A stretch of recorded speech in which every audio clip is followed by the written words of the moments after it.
Are your grandparents still alive? If they died today, would you miss them? My own grandfather died 4 days ago, it most likely being the biggest surprise of my life.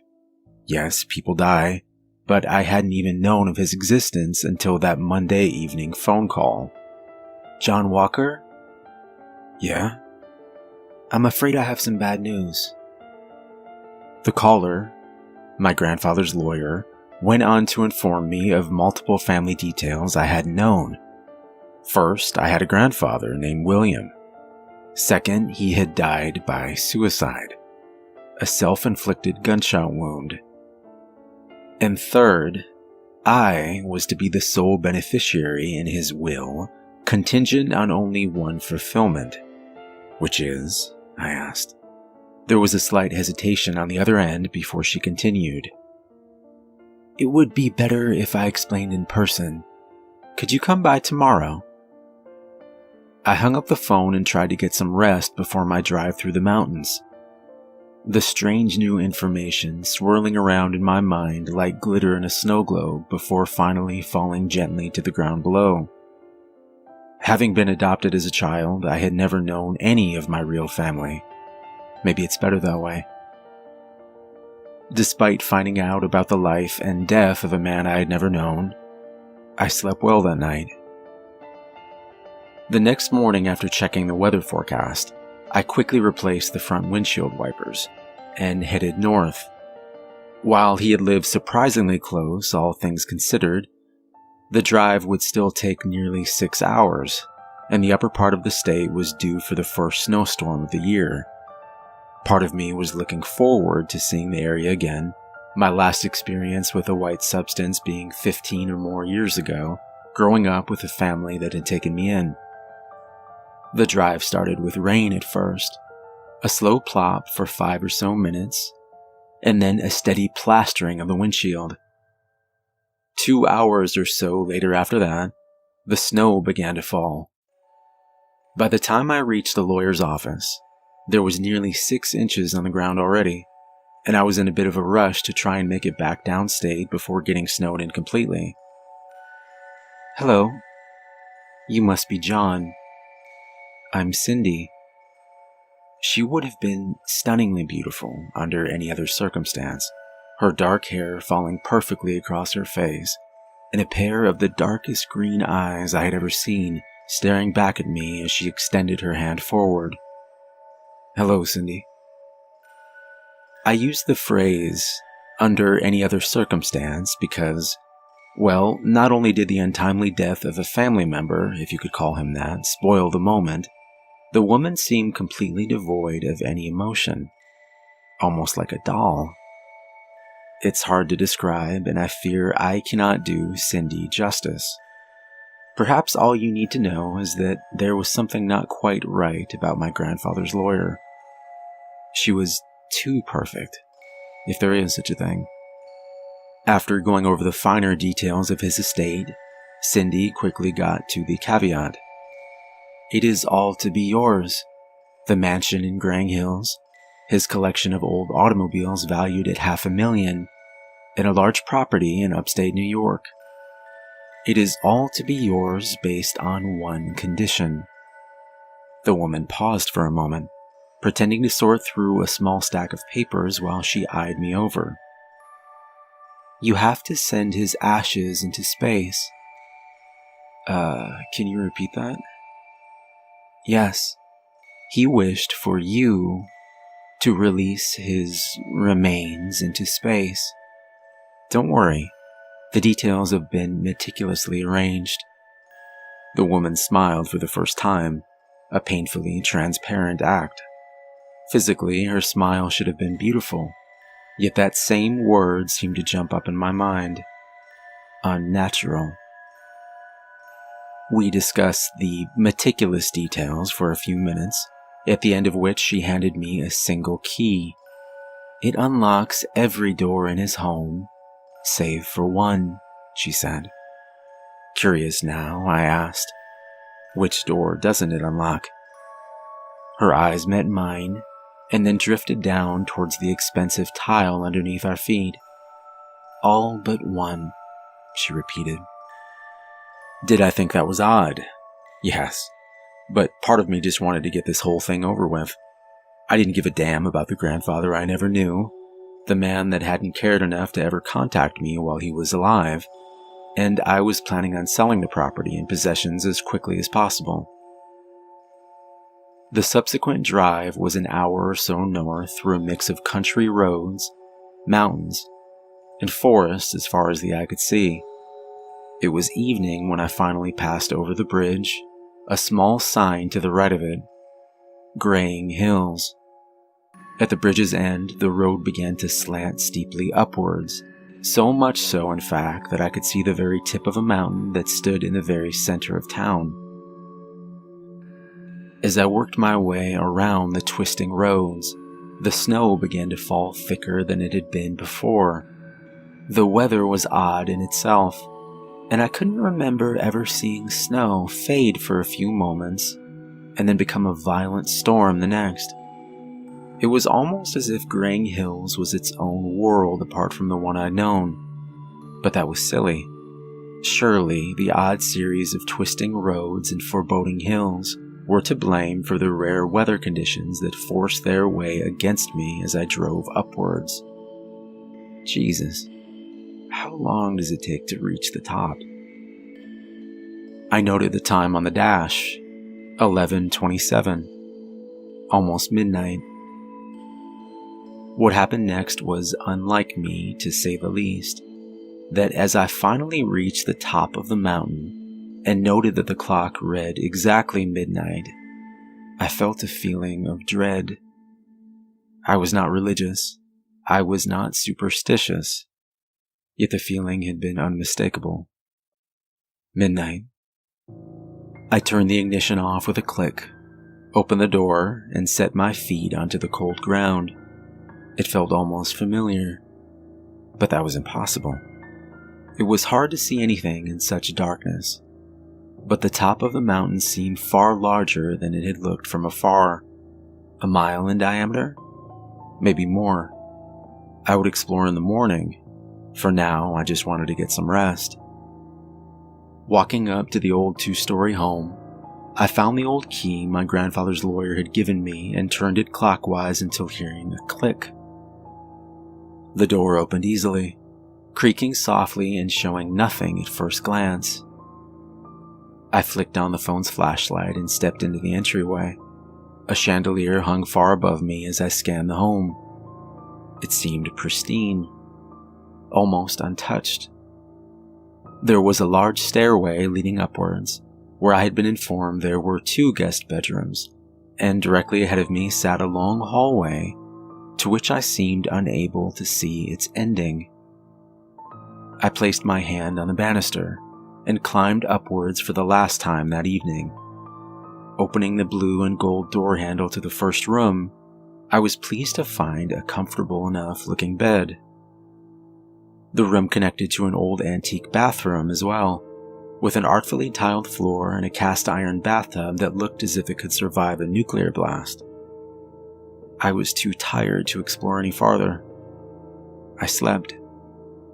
I'm not sure how much time passed when something warm brushed up against the side of my face. I let out a scream that could have woken the dead. Luckily for me, it didn't. The dead stayed that way. For now, at least. Whatever the hell it was, I swatted it quickly away from my face and jumped out the opposite side of the bed. Fumbling desperately to find the switch to the lamp, I finally flicked it on and saw, to my surprise and relief, a jovial orange cat. Jesus, you scared the shit out of me. The cat's soft green eyes stared back into mine, as if to say, that scared you. You ain't seen nothing yet. Walking over, I gently stroked the top of his head, to which a soft purr was my reply. After that, I got back into bed and tried to drift back to sleep. I did finally do just that, and this time I dreamt. I dreamt of a lake so still and calm that it seemed you could almost walk across it. I dreamt of the orange cat, and the balloon my grandfather had demanded I do my part in sending into space. In the dream, I walked past the water and towards the bright object. In the dream, the balloon wasn't red or blue or green. It didn't have the normal happy enough design you might expect on such an object. My hand reached out towards a single silver post the balloon had been attached to by a rope. Without thinking, I untied it. Without hesitation, the object floated happily up towards a sky filled with clouds. It was then that I finally realized what had been painted on the outside of the thing. But it wasn't painted exactly, was it? There was a face of an old man, his bright blue eyes staring across the distance between us. The man grinned widely as if pleased, as the balloon lifted farther and farther into the sky. A soft melody began to play in my mind, and then I awoke. This time to sunlight.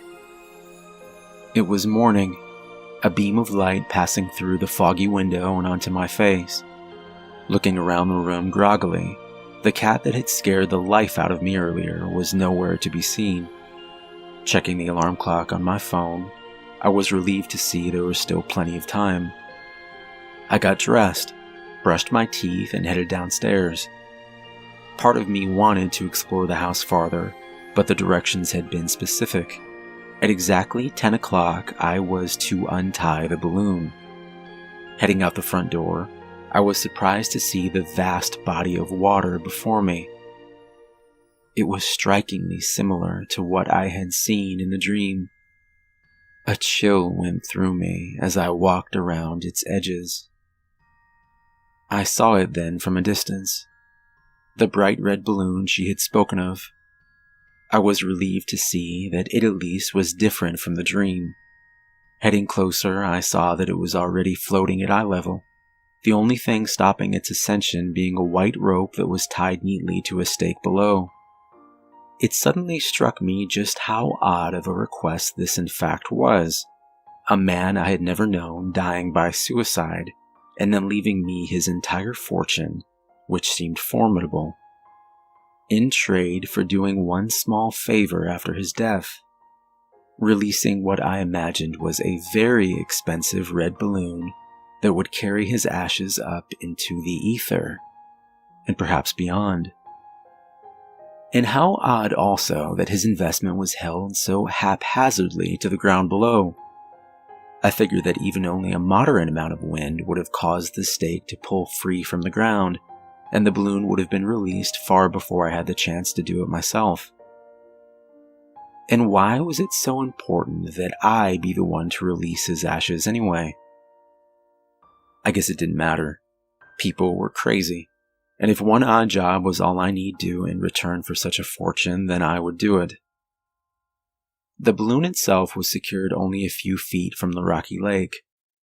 As I placed my hand on its smooth edges, a cool breeze fell across water, and it began to snow for the first time that morning.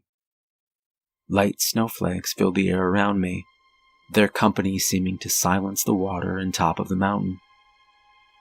I knelt down, untied the rope that had only contained a single knot, and felt the balloon's weight in my hand for the first time. It was really heavy. How could it be so heavy? It wasn't large by any means, and only contained my grandfather's ashes, for God's sake. Oh God, the clock. I forgot to check the time, I realized, as the balloon pulled up violently towards the sky above. Shit.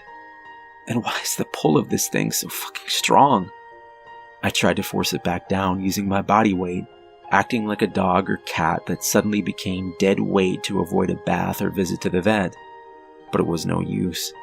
A gust of wind struck the thing again, and I fell forwards into the water just ahead.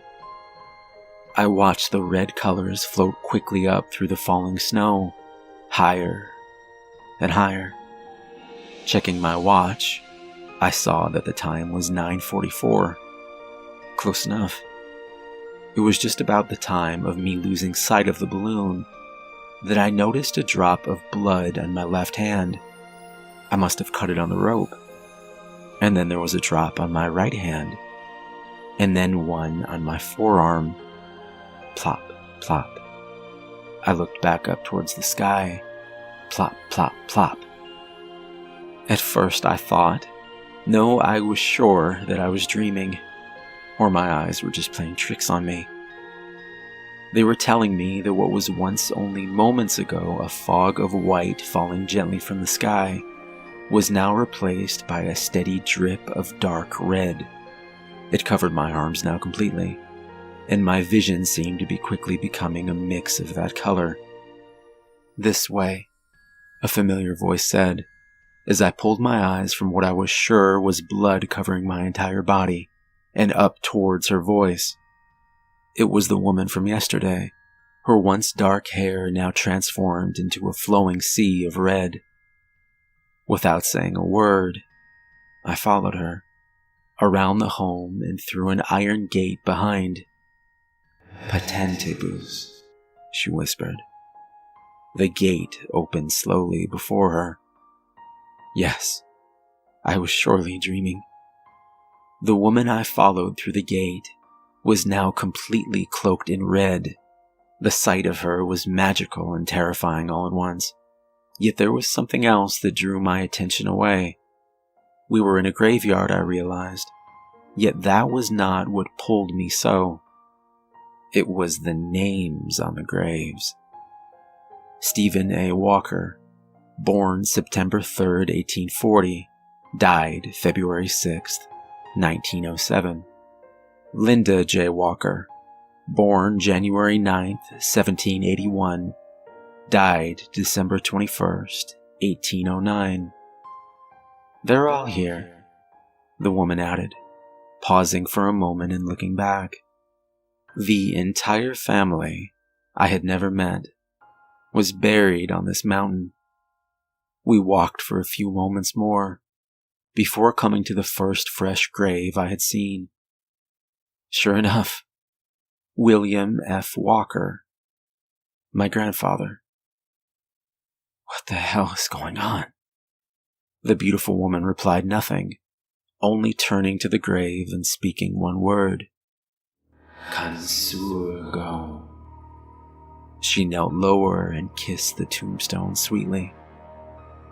I watched in horror as the red liquid, of which I was sure was blood, began to fall more rapidly from the sky. Though terrified, I wasn't even all that surprised by that point, when a strong hand reached out from the stained grave and towards the sky above. And then another hand. The red woman extended her arms downwards and towards them. "No," I shouted. "Stop!" But it was too late, the cold hands clutching on and pulling strongly. She braced her feet against the tombstone as not to be dragged downwards into the earth herself. And that's when I saw him for the first time. William F. Walker. His stained red face popping out of the ground first, and then his torso, and then his legs.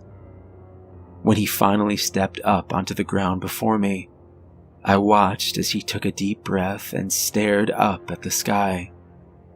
"You've done well," he said, paying no attention to the woman, and instead staring at me. I fell backwards in fear, my body trembling now, and my mind coming dangerously close to snapping. The red rain fell so hard now that I began to sink down into the earth myself. I began to scream as the ghastly figure walked closer and knelt down beside me. "It had to be a walker," he said, his head drifting up towards the sky and his mouth opening wide to drink. The last thing I remember was seeing my dead family claw their way up and out of the now red mud, and my grandfather's hand reaching down and taking mine. His eyes glowed a bright yellow that filled my heart with fear. yet I was mesmerized. I stared back into them as he spoke 5 words. We have work to do.